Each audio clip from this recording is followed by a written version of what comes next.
திருச்சி மாவட்டம் திருவெரும்பூர் அருகே திமுக கவுன்சிலர் கொலை செய்யப்பட்டதற்கு கண்டனம் தெரிவித்துள்ள பாமக தலைவர் அன்புமணி, 5 ஆண்டுகால திமுக ஆட்சியில் 8750 கொலைகள் நடந்துள்ளதாக குற்றம் சாட்டியுள்ளார்.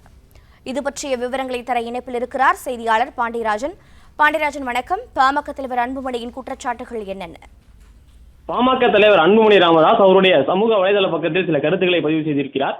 திருச்சி அருகே திமுக கவுன்சிலர் கொடூரமாக வெட்டி கொலை செய்யப்பட்ட சம்பவம் சட்ட ஒழுங்கை காக்க தவறிய முதலமைச்சர் வெட்டி தலைகுனிய வேண்டும் என குறிப்பிட்டிருக்கிறார். திருச்சியை அடுத்த கூத்தையப்பர் பேரூராட்சியின் 11வது வார்டு உறுப்பினரும் திமுக இளைஞரணி செயலாளருமான ரஞ்சித் குமார் நேற்றிரவு திருவெரும்பூர் நாவல்பட்ட சாலையில் இருசக்கர வாகனத்தில் சென்று கொண்டிருக்கும் போது அவரை ஒரு கும்பல் வழிமறித்து கொடூரமான முறையில் வெட்டி படுகொலை செய்திருக்கிறது. ஆளும் திமுகவை சேர்ந்த பேரூராட்சி கவுன்சிலரின் உயிருக்கு கூட பாதுகாப்பு இல்லாத அளவுக்கு சட்டம் ஒழுங்கை திமுக அரசு சீர்குலைத்திருப்பது கண்டிக்கத்தக்கது என அன்புமணி ராமதாஸ் குற்றம் சாட்டியிருக்கிறார்.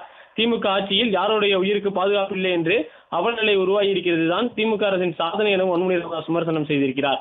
சில வாரங்களுக்கு முன் திருச்சி பீமாநகர் பகுதியில் உள்ள காவலர் குடியிருப்பில் தாமரை செல்வன் என்ற இளைஞரை 5 பேர் கொண்ட கும்பல் ஓட விரட்டி கொடூரமாக படுகொலை செய்தது. இப்போது திருச்சி புறநகரில் திமுக கவுன்சிலரே படுகொலை செய்யப்பட்டிருக்கிறார் எனவும் அன்புமணி ராமதாஸ் குறிப்பிட்டிருக்கிறார்.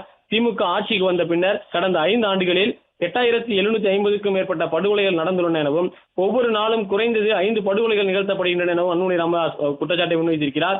ஆனால் இது குறித்த எந்த கவலையும் சட்ட ஒழுங்கு பாதுகாக்க வேண்டும் என்ற அக்கறையும் முதலமைச்சர் மு.க. ஸ்டாலினுக்கு இல்லை எனவும் அன்புமணி ராமதாஸ் விமர்சனத்தை முன்வைத்திருக்கிறார்.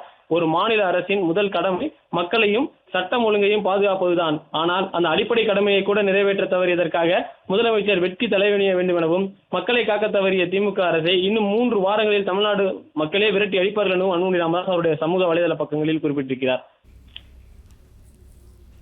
விவரங்களை வழங்கியமைக்கு நன்றி பாண்டியராஜ்.